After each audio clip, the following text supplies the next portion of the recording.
That means it is time for us to get going. After this.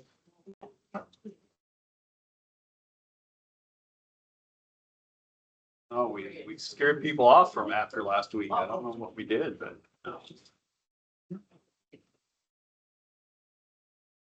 Tell him why you wanted to come here. Okay, so we're gonna start with our question for the week and we'll get to that, okay? We will. So the question for the week is, talk about a time when you failed at something that was really important and share what you learned from that experience.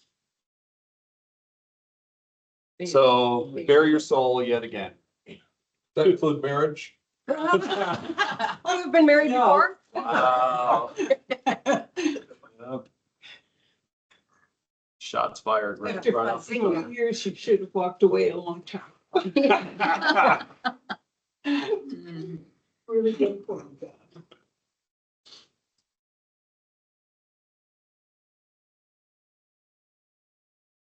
I was a student at Northern Illinois University, a freshman, and we had to give a persuasive talk. And I picked a topic on China becoming an influential country.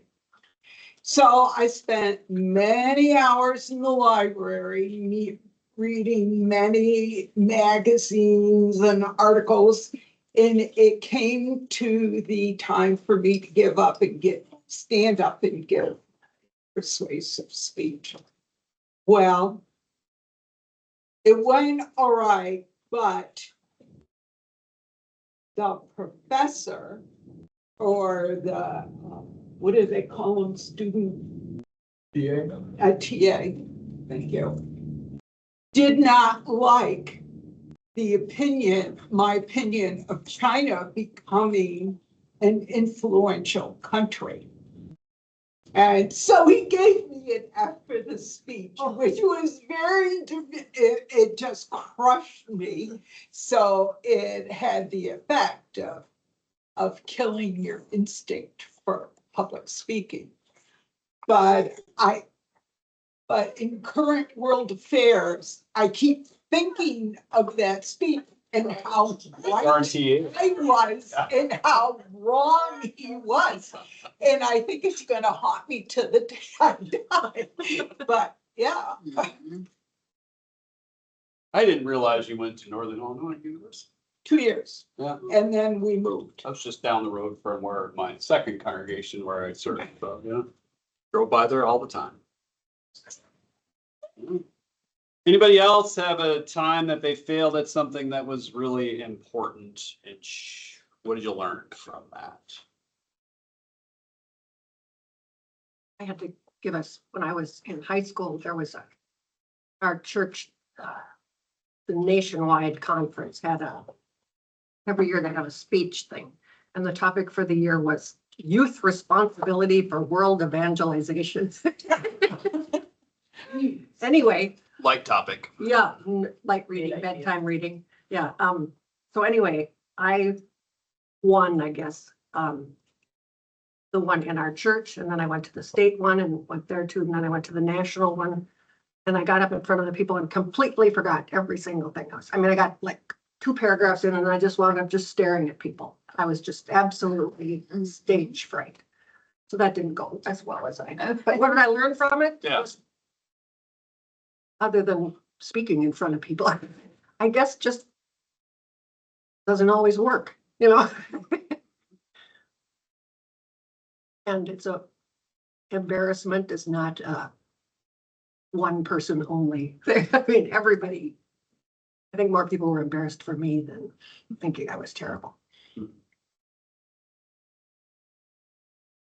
You know, at this age and stage in life, there aren't too many things that I get really totally nervous about. But when Serena first had the bells starting up here, and I was trying to play bells, we were doing music that was beyond my abilities. And one time, I mean, it was multi-page stuff and I turned 2 pages at the same time instead of one. I was so lost and so I pretty much had to bail. I had no idea where we even were in the music. And it wasn't the end of the world, but it did rattle me. It's like, I feel like a failure today. So what did you learn? I learned to keep, I learned to ask for special permission to have my own music and my own glasses and not try anything so hard. Because honestly, if the group was gonna go forward with that kind of music, I wasn't gonna be able to play. What we're doing now is actually easier music. Makes sense. Those things for you, turn the page. Sticky things or whatever they are. I need a person to turn the page. Yeah, you need people.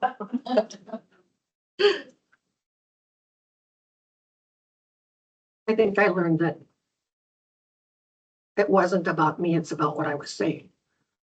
Mhm. And I wish I could have finished saying it. Yeah, I felt like I let the people down from our church, so. right, that had kind of Yeah, pushed you supported forward, me. and supported you Yeah. through that, yeah, of course, yeah, yeah.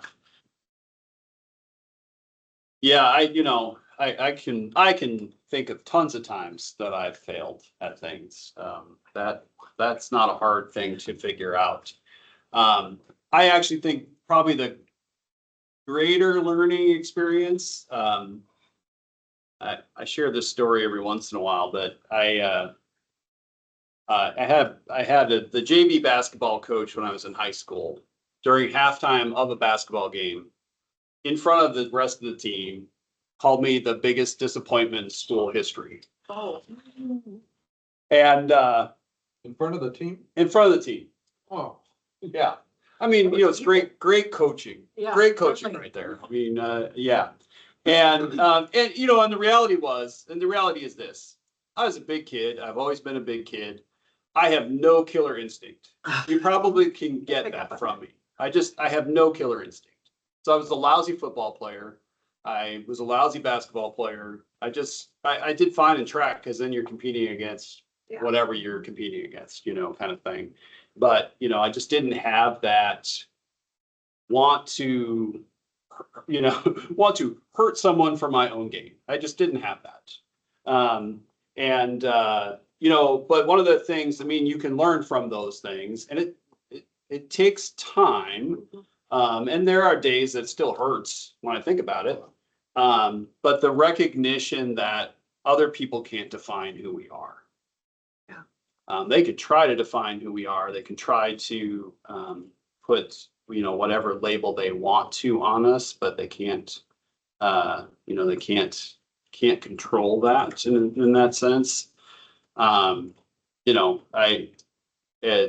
It's an interesting thing, and it's also just, interesting then at how it has shaped my own coaching of kids. Like I just approach it way different than any coach ever coached me. I mean, and I also would say I grew up in the era where they believed every person was motivated by how loud you yelled at them. And then how many derogatory things you called them while you were yelling at them. And that was the only style of coaching there was. There was no, and what I learned as a coach, and actually I had this conversation with, oh God, name is gonna escape me at the moment. But someone who's actually taught Phi Ed at the college level, like doing those kinds of things, Diane Bjornstall. But we had this whole conversation one time and I said, coaching today, you have to be a full-on psychologist because you have to recognize each kid and kind of what motivates them, what gets them moving, all of those things. And you have to then know how to do the right thing in the right moment.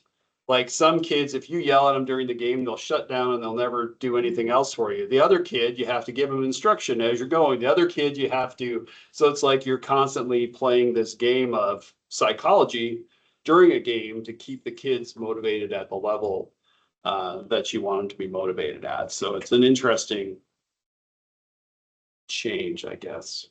And hopefully for the better. Although I still see plenty of coaches that still use the old Yellow. hammer method. Yeah. Because they only have that tool in their toolbox, so that seems to be the only one they can pull out. Well, let's talk about Peter now that we shared stories.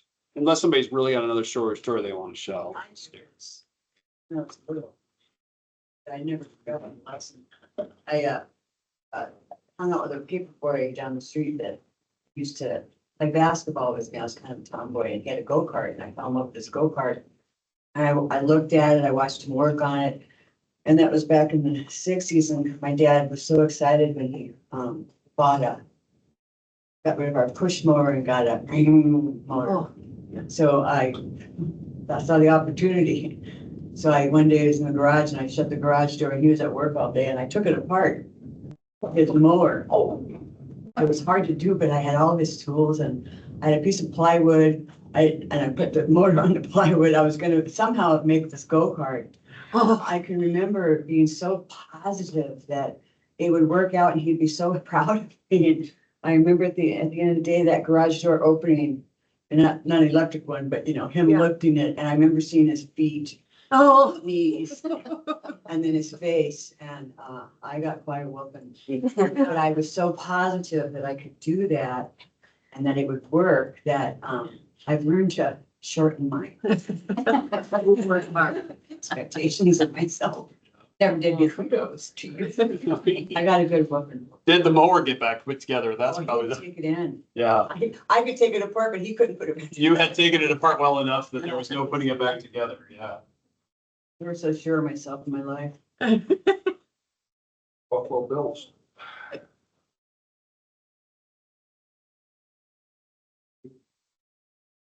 yeah. I was sure that I could slide down the water slide standing up. Oh, When my brother and his friend fed me that I couldn't do it, I was sure that I could. But I was proved wrong because when your feet go up from under you at the bottom of the slide, your head comes down on the edge of the slide. And the next thing I knew, they were dragging me out of the water because I knocked myself off. Oh, Yes. I did learn to tone down my expectations too.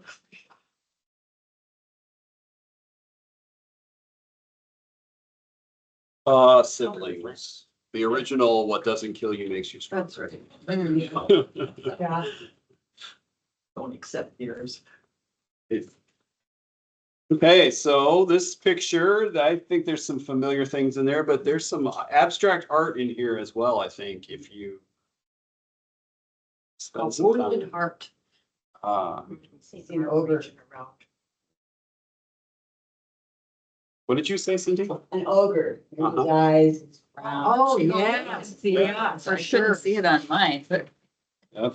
Yeah, from a distance, you're like, I can see Yeah. that. oh, it does look like the Grinch. As an ogre, Oh, just more as observing, trying to see Yeah, the pieces. I just think it is. And I didn't see that, I didn't connect those pieces until you pointed it out. The first thing I wanted to do is just darken some nostrils. Right? yeah. See, and I turned it the other way and I see an arm. I didn't see anything else on the body, but there's a nice arm. Fish. The fish. Oh, yeah, I see the. Oh, turn it the other way. Yeah. But I haven't done it. Okay, but how about if you've got like a mouth blowing air out on that, With the eye. not too far from her name? Oh, like the two lips going, Yeah. yeah, I see that.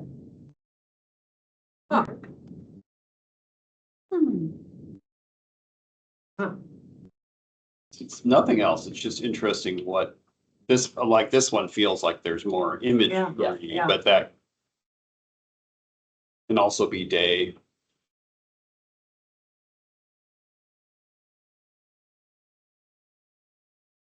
I don't know why this would be, but I looked at it and I'm like, well, it reminds me of a baby, those nice chubby cheeks, so. Where do you see the chubby cheeks? Well, if you look down from the eyes, it looks like the cheeks are wider Yes, than yeah, the top of the head. Yeah. Yeah, yeah.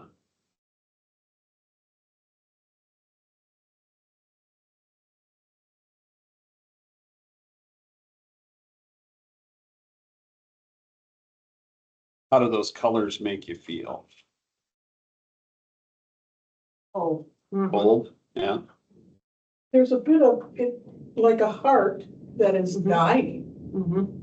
You don't have oxygen, you turn blue. And agitated. Yeah, Hmm. not comfortable. Yeah.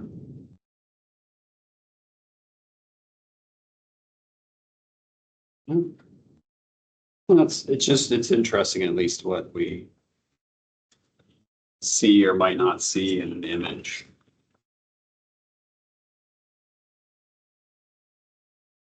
Okay, let's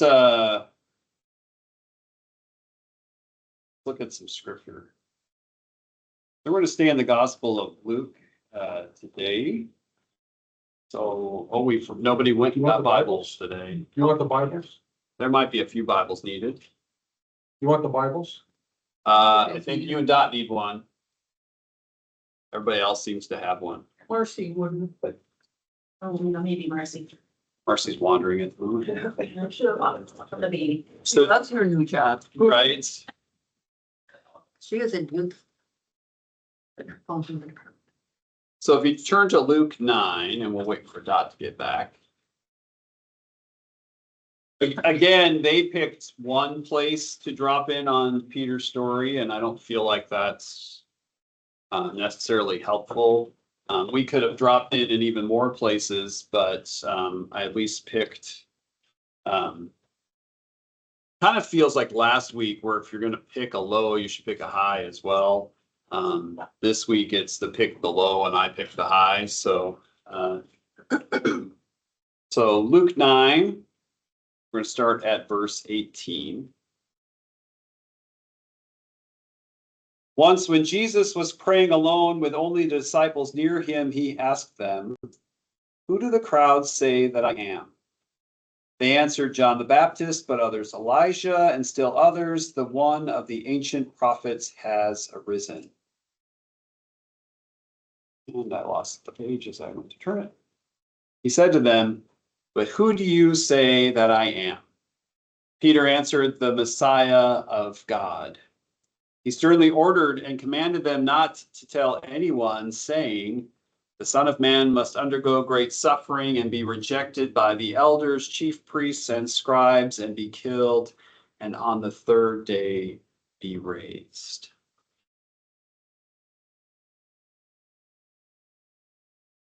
Like I said, start with the high point. Now I'll go to Luke 22. And we're going to start at verse 54.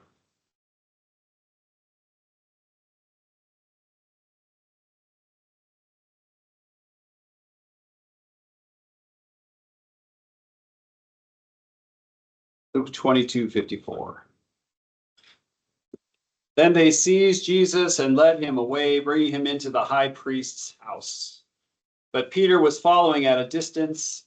When they had kindled a fire in the middle of the courtyard and sat down together, Peter sat among them. Then a servant girl, seeing him in the firelight, stared at him and said, "This man also was with him."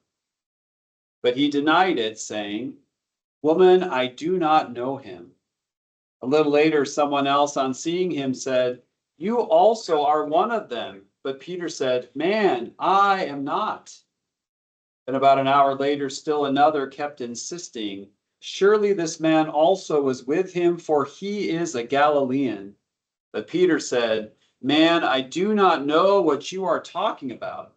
At that moment, while he was still speaking, the cock crowed. The Lord turned and looked at Peter. Then Peter remembered the word of the Lord, how he had said to him, "Before the cock crows today, you will deny me 3 times." And he went out and wept bitterly.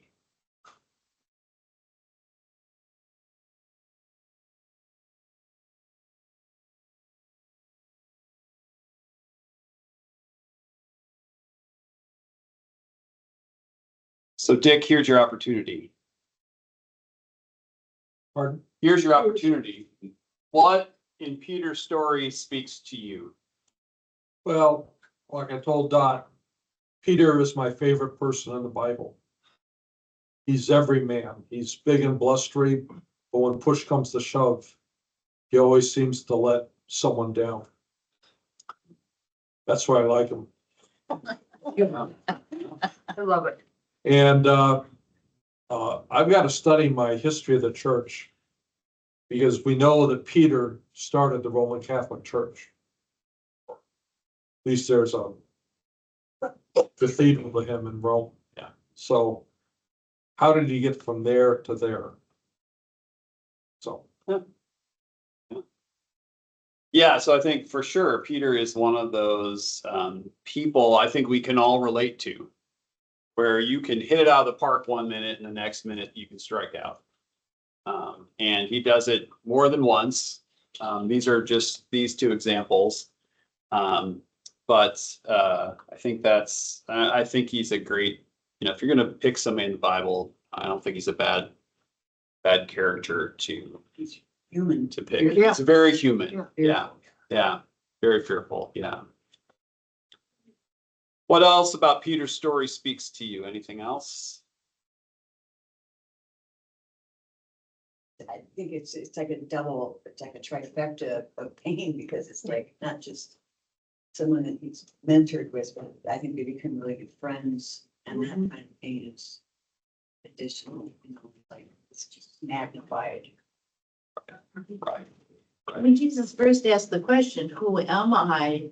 It was Peter who gave him what we would deem the correct answer, Correct. and then turned around and did the opposite. Yeah. Yeah. And I'm always struck by what I've done.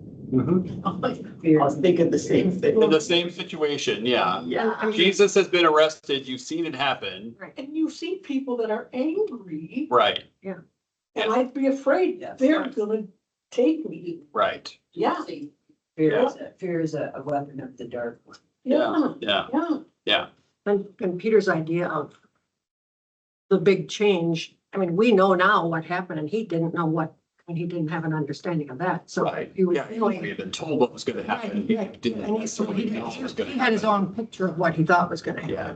The hardest part for me would be having betrayed someone so Yes. beloved. Right. That, Yes. it's different when someone hurts you, but when you actually betray someone that Yeah. significant, that I don't think it could take a long time to ever get by. Right. Over, forgive myself. Right. Even if I was scared to death, I mean, it Yeah. was Right. Well, I mean, it's kind of like if you had to choose, revealing things about my childhood again. If you were to have to choose between being spanked or being told you had, I lost the wording now, but had like let your parents Yeah. down, I'd rather take the spanking. Like, Yeah. yeah. like, there's something about that we don't want to let someone else down. I asked Just my daughter someone once when else. she was in middle school and she had talked about kids smoking pot. Talk about our childhoods. Yeah. And I asked her, well, if, why do you, what stops you? What would mom say? And she gave me a list. We were going to Bethel at the time. She's going to pass her over, say, and so that always was in her mind about letting someone down. Yeah. That kind of guided her through until she became an adult and said, screw all of you. Yeah. But no, it was like she always wondered, like just like Peter is looking at these angry people tearing someone apart and dragging them through. I would be terrified too, and that denial thing is just Yeah. damaging people. Sometimes I think we do that without. We may do that same thing just by being silent. Mhm. Somebody saying something that is unkind or wrong about another individual. And it's just easier to say nothing That's a good than thing. to say something. My mother always used to say, "You're talking about somebody I love." Oh, yeah. That would cut it off. Mhm. Yeah. But it's really easy just to say nothing. Right.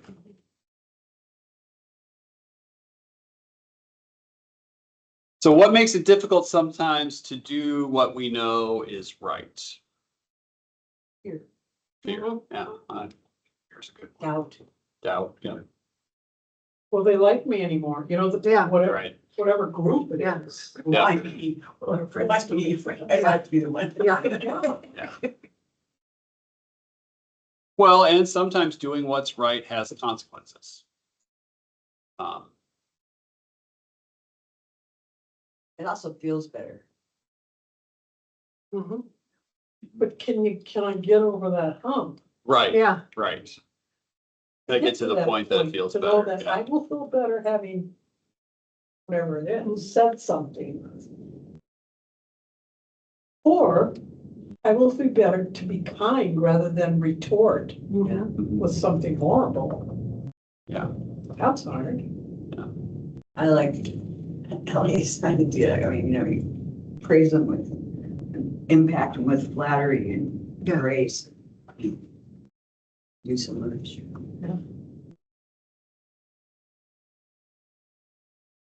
So one of the ways we talk about learning from our failures and mistakes is that we fail forward. So if you've ever heard that before, I've heard that before, but kind of like you fail forward, because if you hope the failure drives you to do something different the next time or better the next time or whatever it may be.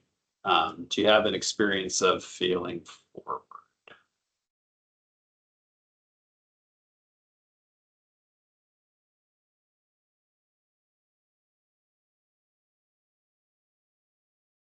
I'll share a story. So when I started as a pastor, um, I was a manuscript preacher to the point that I could barely look up from said manuscript.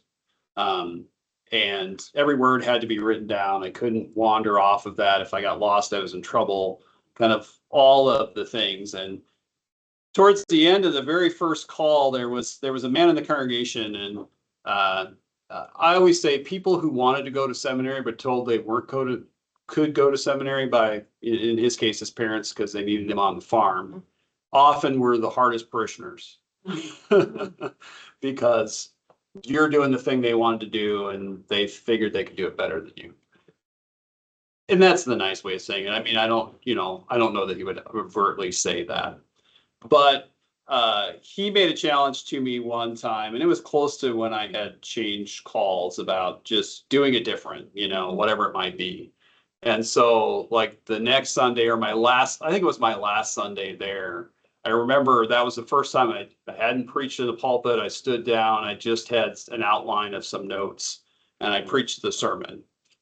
And, you know, his words made me move forward in my ability to preach. Challenged? It was a challenge, yeah. And I took that challenge, and I would say there has been in 24 years there have been other moments where it's like you have to move from here to here, and there's some leap of faith is going to help you make that move. Um, I think probably for most of you, it's probably hard for you to believe that I started out where I needed every word in front of me. And, I also think, okay, but I also know that whatever I'm doing now may not be where I end up.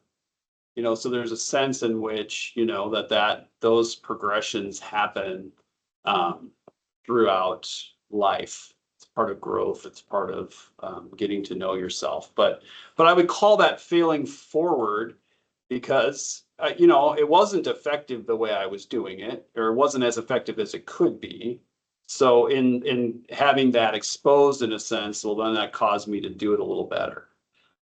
And then, kind of keep How'd you feel learning and growing. afterwards?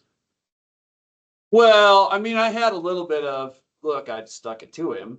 I mean, I'll admit that. I mean, I'm still, I mean, did you think you could actually do it? Because, to go from that one extreme to having to read everything to actually not. yeah, Is like a big yeah. jump. But it's funny though, because I remember then like another jump I made, and that was, I'm not going to be able to give credit where credit's due in this moment because I don't remember the man's name. but I was at a conference one time, and I want to believe in my memory that it was an African-American preacher, a black preacher. But there was just a few things that he said in the midst of that was kind of like, okay, that's the next progression. Like, that's the next place to go. And so, it's to me, those are Holy Spirit moments of kind of pushing you along in the journey, Yes. and gifts along the way, and some of it's confidence, and some of it's any number of things. Some of it's experience, right? I mean, Yeah. because I've been doing this as long as I have, I can be in the midst of something and be like, oh, that references this as well, or that, points here as well. When you're first starting out, it's like every Sunday's brand new. And you're like, I don't know what came last week. I don't know what's coming next week. I'm just looking at what's in front of me. And that's something you gain along the way. And my guess, there's some of you who were teachers, like that's Think probably, of that very. it's probably a similar thing, Day It's by like, day. yeah, when you first start out, you're just trying to keep your head above water, and then, as you get more comfortable, it changes, but. The other thing that whole failing forward makes me think about, I like math. I like teaching math, but I was really dismal at teaching it for several years. I mean, I'd lay it out and then I'd have to run around the room trying to fix all the fires that were going full tilt. And then I was taught a different way to teach it. And it was a joy. Yeah. I liked teaching math. And the kids left feeling good about what they were doing. Yeah. So it was, I wish I'd been my math teacher. well, I think that's a problem with a lot of math, because people are taught to dislike it. Yeah. When Right. it shouldn't be. Right. But I wasn't the one who figured it out. It was somebody else who figured out a better way to teach it and then just shared that with me. Yeah. But Yeah. So there's also examples here, I think, or some opportunity as well here for if you can think of other people that you know of that have been defined by a single story. Because Peter so often gets defined by his denial, not by all the other things that he does, or he did, I should say. But who else do you think is defined by a Judas. single story? Mhm. Yeah, Yeah. yeah. I don't think that has to be biblical only. Yeah, You could yeah. wander wider if you wanted to. Yeah. I'll pick on my husband. When he was young, they lived in Forest Lake, then they moved down to Jackson. He just hated. He was one of the smart kids where at his other school, and smart kids weren't cool at that school. And he just allowed himself to get into a lot of trouble. And as he got older, he just got in more trouble. And today he is still defined as what he was when he was a 16 and 17-year-old by some of those people that lived there. Yeah. Well, Get over it. in that case, my husband is a recovering Catholic. Yeah. Yeah, he is. He was traumatized as a Catholic. And I constantly am pointing out to him, no, that's your guilt and shame. That's your guilt and shame. You know, we get away from it. So, Yeah. yeah, those are damaging kind of, Mhm. especially when you're younger. Yeah. What comes to my mind is individuals that have a physical or intellectual disability of some kind. So often are just labeled. Written off. Default. Yeah, but to the detriment of us enjoying the positive that comes Yeah. from just knowing them. Yeah. Simply knowing them as individuals. Yeah. Yeah.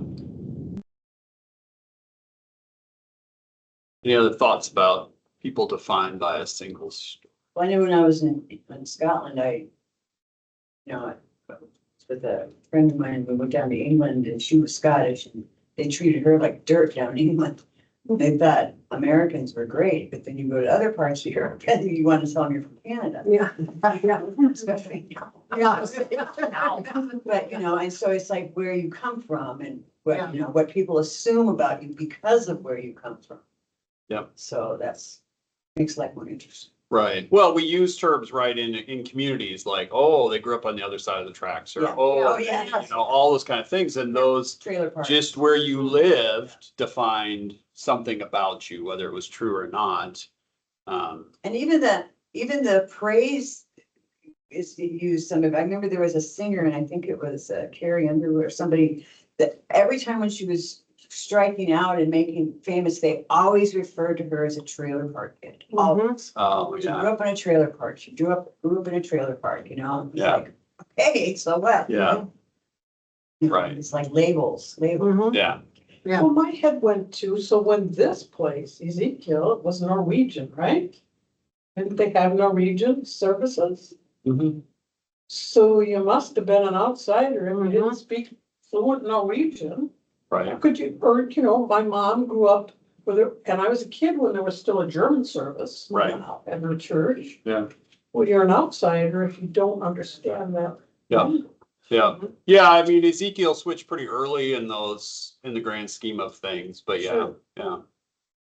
Yeah. Which I get, you have camaraderie and you've come from you're in a place now where Mhm. that isn't the main language and you have to all learn another language, but still. Right. Yes, but I think speaking into our modern day, when we get too caught up on everybody speaking English, Mhm. is that plenty of people had great grandmas and great grandpas that never learned English. Yeah, Mhm. Yeah, And came from yeah. other places. So, we, how soon we forget our history. yeah. Yeah.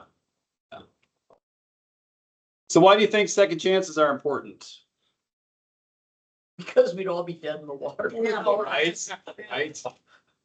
Right, without God's grace, we would all, And it's like you said, failing forward. Yeah. It's broken yeah, and yet we heal yeah, Well, yeah, and and, things get better. or we think ill of ourselves all the time. Yeah. right, Well, I'm not as good as. Right. You Every compare day I'm yourself not- to other people as opposed to comparing yourself to what you were. You should be comparing yourself to yourself. not And the to other fact that God, I can start every single morning. I have this conversation with somebody on Sunday that, hey, back off. We're starting every morning with God saying, go at it. Yeah, I love you, right. mhm, no matter what you did. Yeah. And I tried to say, just back off on yourself. Mhm. It's okay. right, right, But that's hard to do sometimes. Yeah. Yeah, easier said than done. Yeah. So in a way, when we think about what Jesus might have been thinking as far as expectations of himself, you know, what he saw people starting to expect of him all the time, like that. Yeah. How that influenced him, you know, and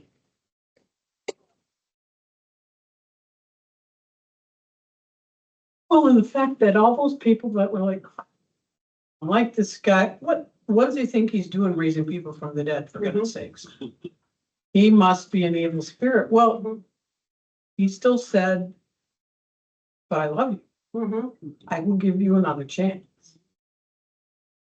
Like the woman at the well, come on. right, She had a horrible, hard life. It goes, would you give me a drink, please? but when people have been confused because he was, once it started spreading and the word started spreading like sunlight, that he's, that's not what the people expected from a Messiah, so. oh, You know, I mean, they Jesus expected was always against the expectation. Get rid of the Romans, Yeah, and so yeah, it'd be kind of curious to go in and claim yourself as, because he knew, right, that people Yeah. expected a totally different. Oh, yeah. type of- Their idea That of would the have been kingdom- challenging right yeah, there. Their idea of the kingdom was totally different Yeah. than the kingdom he was. talking Yeah, right. yeah, exactly. Mhm. Well, and it's even why a few months ago, I made the claim that when Jesus returns, Jesus may not return in the way we think he's Right, gonna return. Right. And we may just be as shocked Right. because we have such a clear idea of what God should do, Yeah. that God just might not want to do that. Ooh, that leaves a lot to be imagined. Yeah. Well, right, I mean, but I said that day, the longer I spend, reading scripture and being part of this, I keep wondering, even then some of what we have in scripture is in our own want for what we want God to do. Mhm. Especially when you get to the book of Revelation, which people love the book of Revelation, but I like to remind people it's a dream, and do you want the world to run around your dreams? Maybe, maybe not. Yeah, scary thought. So I do think we have to be a little bit careful sometimes about putting too much stock in. And will we recognize it? Right. Well, we You know, recognize it, because we've right? got such preconceived notions Yep. of what we think it should. Yep. Yeah. I think that's true as well. Okay, anybody want to share a time when you were given a second chance?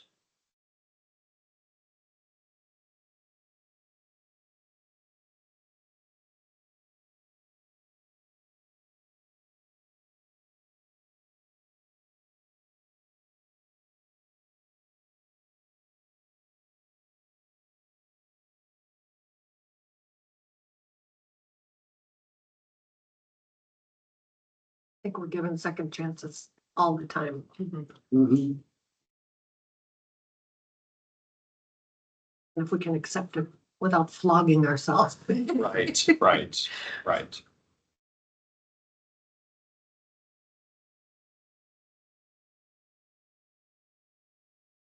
There's always like a third chance. Absolutely. Yeah, I'm yeah. way beyond, yeah, At second chances, I No, vote. no. I can think a lot more third and fourth that's chances. right, And, yeah. and I think the other idea in that is sometimes you're given the second or third chance, and then somebody wiser comes along and says, maybe you should try something different. Yeah. Yes, yeah. Because sometimes it's like, yeah, we have it set in our heart that we're gonna do X, Y, or Z. But sometimes we need somebody else to come along and say, look, you can do that if you want, but here's what you're sacrificing, or here's what you're up against, or whatever it might be. So I think there's two sides to that for sure. Maybe being provided with the need for a second chance is a message in itself that. Right. Right. Yeah. Well, I mean, not necessarily. I mean, I think, I think what you would hope in Peter's progression throughout scripture is that he probably got a little bit less bold in his claims and then was able to fulfill his claims a little bit easier. At least that would be the hope, right? Is that you recognize I'm gonna, most home run hitters strike out the most. So you don't get one without the other quite often, because if you're going to swing big, you're going to miss big. And so Peter is a swing big, miss big kind of person, but then you wonder in the progression as he goes on, if he gets smarter about it. And every once in a while, it's like, well, it's okay not to hit a home run. It's okay to put the ball in play, to use a baseball metaphor, but Was he like the main one of the disciples that was always questioning? Oh, yeah, I mean, he would often be the one to talk for the rest of the disciples. Yeah, so. Someone in the group to make that more. You think about the transfiguration, he's the one ready to build dwelling places for, for them on the mountain. And, like he is the person who can get it the most right and the most wrong. Which I think is, we're meant to recognize that God doesn't use perfect people to do the work that God does. And honestly, when somebody says that about God, that, oh, well, God only chooses people, I'm like, did you actually read the Bible? Yeah. Yeah. Because God almost always picks the underdog or the second born or the person with, Flawed. you know, I mean, Moses was like, I can't hardly speak out loud to people and you want me to do what? Yeah. You know, I mean, you know, so I think, you know, there's all of these pieces that we forget about sometimes. Or we hold those people we've heard about in scripture at this kind of high level and we forget about their backstory of where they came from or how they got there. So how does God's steadfast love give us a second chance?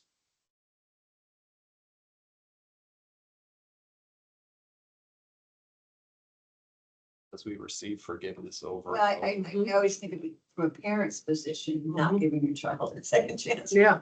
Be too cool, but For them not giving you a second chance. yeah, you know, Yeah. it seems like just a sign of goodwill and get grace, and forgiveness, keep going. And to accept that we're forgiven. We've got second chances as opposed to holding it against ourselves. Oh, I did that. I'm terrible. Yeah. No one could ever, yeah.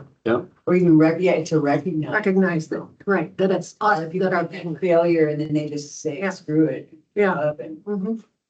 don't learn from Yeah. it. So that's, you know, humility is such a rewarding experience that, you know, that kind of failure and stuff, I think like helps you to take another chance Mhm. all the time. Never fun in the moment, but always fine afterwards. Yeah, that's right, yes. Well, and knowing that God gives us a second chance.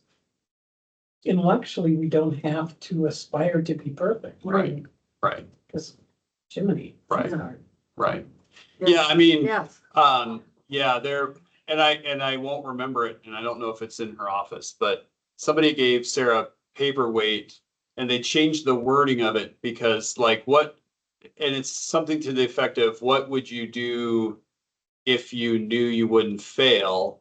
Oh, yeah. I think that's the quote, but then somebody changed it to what would you do even if you knew you would fail? Like, like I think sometimes we can look at a situation, we go, well, I'm not gonna do that, so I'll just won't even try. Yeah. You know, so there's something to be said as well, that when we have a God who loves us and has set us free, who makes us new every morning, like, And there's a You lot know. of surprises. and has a lot of surprises, like, what is that, you know, what can I not be afraid to fail at? You know what that makes me think of? When we did our first aid training here at church, Tom Gunderson and I were working as a pair on our resuscitating person. And he told me, because he's trained to do Yeah, this yeah. as a first responder. And I said, so have you ever lost patients? And he said, oh, the majority of the time. Right.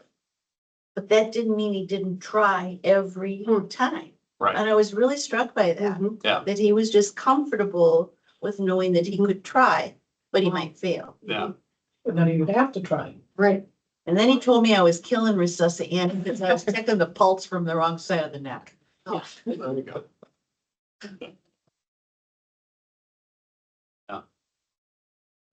Yeah, but I mean, that's a good example, right? Like, you do it for the one it works for.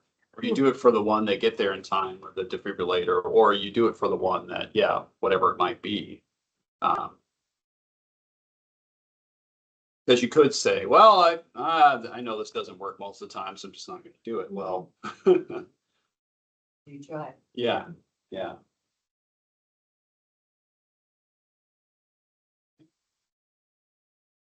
So I think this leans into this question again, is what does it mean for daily living of your life that you are broken and beloved?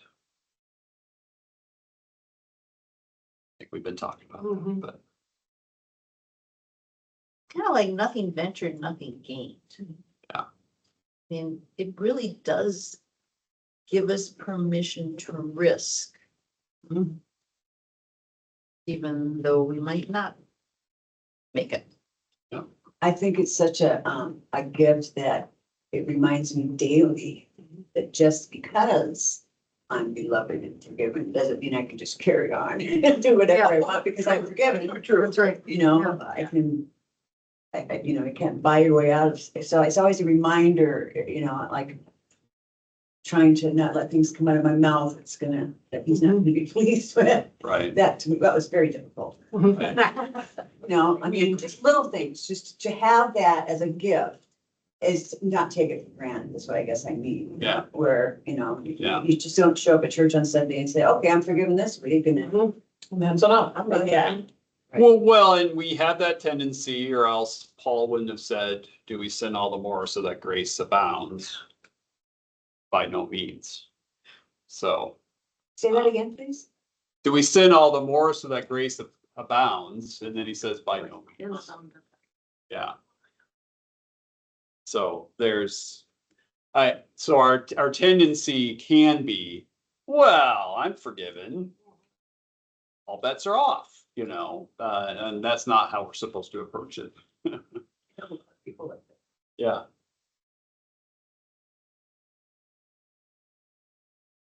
So let's move into this last section here. What do you think what do you think are Peter's values? Values? Yeah. What drives him?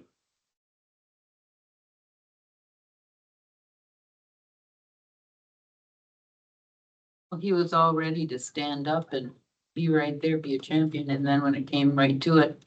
Yeah. No. Loyalty. Yeah. I think the things he was doing, he thought he was doing the right thing. Right. Right. It seems that the flow was always against him before he walked with Jesus. And then after that, anything that came at him was just a learning thing and didn't defeat him all the time, like, it seemed he was always struggling. I like the fact that it's like various. So he's driven by understanding, trying to understand.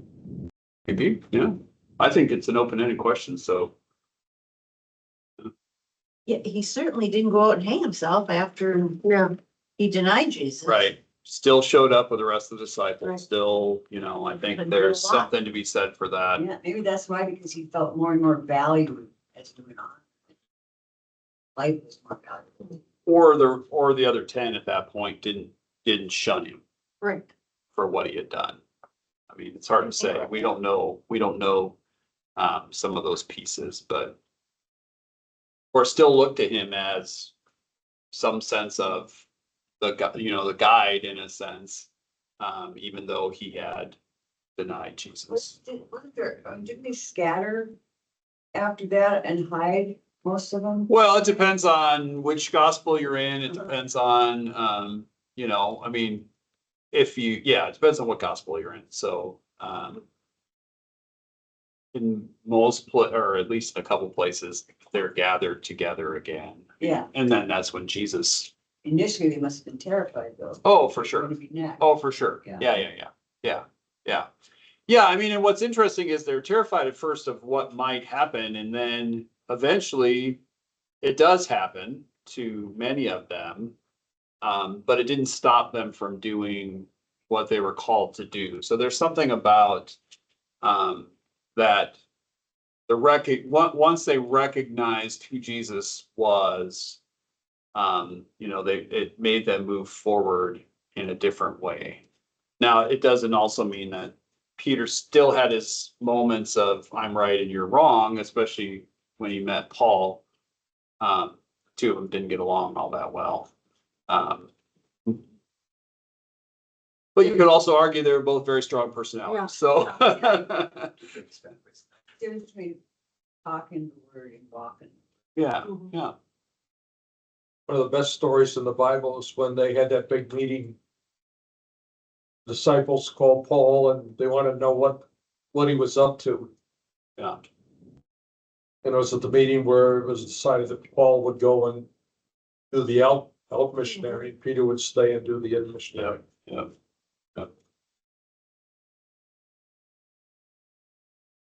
Because the two of them couldn't be in the same place. Right. There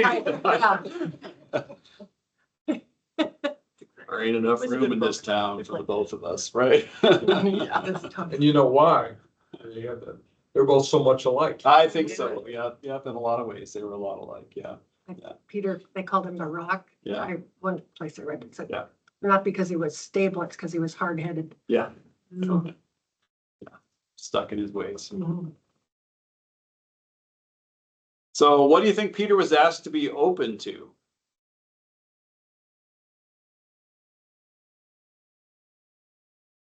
To be open to taking risk after Jesus had ascended. I mean, there was risky business spreading the word of the gospel at that point. Even after his arrest, just And just even beginning, when the disciples were called, they were all open. right. That's a risk because they were just told to leave everything and go. Yep. That's just, Which is really hard to fathom, isn't it? Walked For away from sure. their livelihood. Yeah. Yeah. and then to see what it culminated in, it's like, I did that for this. Yeah. But then to keep going.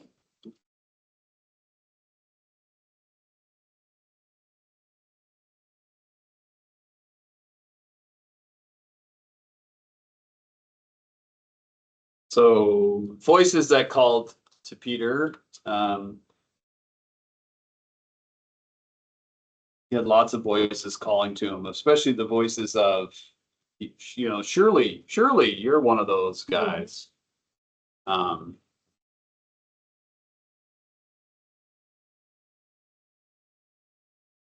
I don't know if you've ever had an experience of being falsely accused of anything or just mistaken. I remember this is a lot of years ago, but I was driving in the gorge in Oregon from my CPE site to Sarah, where Sarah lived with her parents, and my car broke down. Middle of the gorge. No, I mean, this is pre-cell phone. There wouldn't have been cell phone reception anyways, kind of whatever. And a state trooper kind of whizzes by and I give him one of these, like, aren't you gonna stop? Yeah. Like I'm stuck here. And he stops and, what's going on and blah, blah, blah. And he's gone for a long time. And I'm like, it's just never good when a police officer's gone for a long time. Yeah. And then I see him get out of his squad car and he puts his gloves on. And I'm like, okay, another bad sign. You never want to see an officer. I don't remember if he took the snap off his gun, but he put his gloves on. And he comes up to the window and he looks right at me. He goes, son, you know what a DUI is? And I'm just like blank. And I looked at him like, no, like I did, I don't even know what the words you're saying to me. And like he explained it and he goes, well, you ever been arrested for that? And I'm like, well, no. And so he kind of he just got by the sheer fear and dumbfoundedness of me.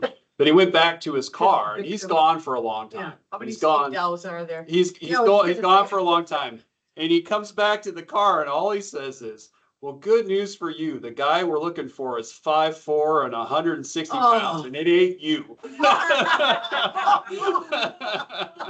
See your basketball. You were good for something, your basketball. Right.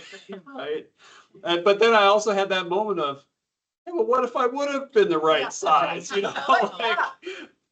actually what they did figure out is that for some reason, this guy's record had got attached to me incorrectly, and my name came up, it flagged me immediately. And you would never have known that. I would have never have known that Right. because until you went to apply for a job somewhere or something and somebody would have said, well, we ran a background check and, The felony conviction. and his promise to me was I'll go back and I will get this taken care of. And he did, but it was just one of those moments where Did he help you with your car? To help you. I finally did, and then I found out the joy of when a state trooper calls a tow truck, then there's, an extra $90 fee because they had to work to do that. Yeah. You had all that extra money then too. I had all that extra. Yeah, right. Yeah. Yeah. And the car wasn't worth hardly enough. I should have just pushed it off the side. Of the road. Then they would have fined you for dumping. Yeah, right. That's how it goes. I don't even know how we got to that story, but I like to tell stories, so who knows? Falsely accused. Yeah. So let's move to regrets because I think he had a few. Oh, do you think Peter's, what do you think Peter's regrets were? Well, for one thing, he's really sorry he denied him 3 times. Yeah, yeah, I think just every time Jesus corrected him, on the things he said. yeah. Yeah. I think Peter could benefited from the, what I was taught in sales is that you under promise and over deliver. Yeah, Had Peter once in a while just under promised what he was gonna do, he might have had a shot, but he was the other way, like, oh yeah, I can get you into that car today for this price. Yeah, Yeah. I could do that, sure. And the sales manager says, yeah, no. Yeah.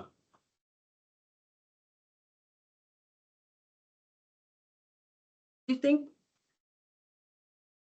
Did he regret, after the crucifixion and Christ rose again, do you think he regretted that he didn't have a clear picture of what he was supposed to be thinking? I mean, Yeah. it was like, oh, I guess I didn't really Well, get it. yeah, I mean, we've all seen those movies where, The Sixth Sense, right? You get to the end of the movie and all of a sudden you realize that Bruce Willis's character's been dead Did the whole time, movie. right. And all of a sudden then you're like, oh, that makes sense. Oh, that makes, like all of a sudden then it becomes kind of like clear. And Yeah. you wonder for the disciples if they didn't have a little bit of Yeah. that, like, well, and you think about the road to Emmaus, and you think about, Right. as Jesus is walking along to those two and, and they say, oh yeah, I remember, when And he then- said, And then it did click. with and then it did click Yeah. with them. Yeah, yeah.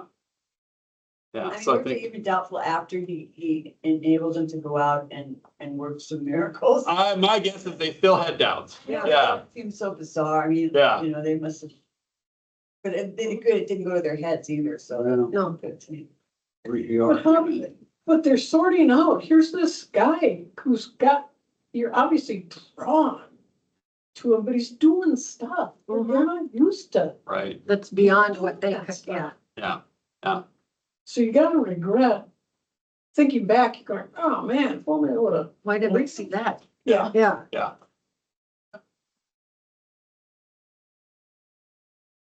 Let's move on to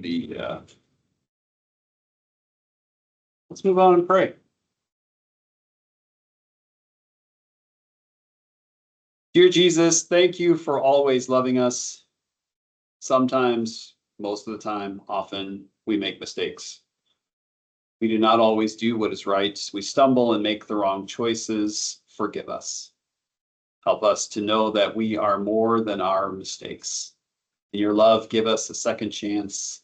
In the name of Jesus, amen. Thank you all for. Thank you for doing that. So Pastor